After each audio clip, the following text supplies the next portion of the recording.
దేవుడు మన రియాక్షన్ చూస్తాడు. ఏం చూస్తాడట? మనం ఏం చేస్తామో, ఆయన మాట సెలవిచ్చిన తర్వాత మనం ఏం చేస్తామో దేవుడు చూస్తాడు.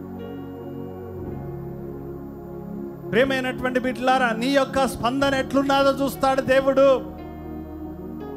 నువ్వు సనుగుతావా, నువ్వు గునుగుతావా, దేవుడిని తిడతావా, విశ్వాసాన్ని విడిచిపెడతావా, దేవుణ్ణి విడిచిపెడతావా, ప్రార్థన చేయకుండా ఉంటావా, తింటావా, తాగుతావా, లేకపోతే ఎక్కడికి పోతావు, నీ ఇష్టానుసారంగా జీవిస్తావా, ఏం చేస్తావో దేవుడు చూస్తాడు. లేక ప్రార్థన చేస్తావా దేవుడు చూస్తాడు.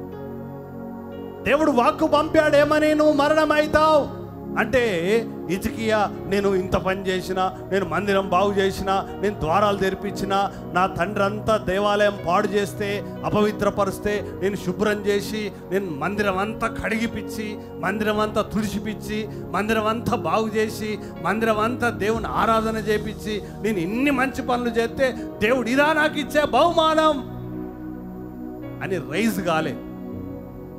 ఏం కాలే? దేవుని మీద రైజ్ కాలేదు. చాలా మంది రైజ్ అవుతా అంటారు, బాగా వాయిస్ రైజ్ చేస్తా అంటారు బాగా. ఆయన ఎవ్వరి మీద రేజ్ కాలేదమ్మా. ఏం చేశాడు ఆయన? గోడ తట్టు తిరిగి, ప్రభువా కృపతో నన్ను జ్ఞాపకం చేసు,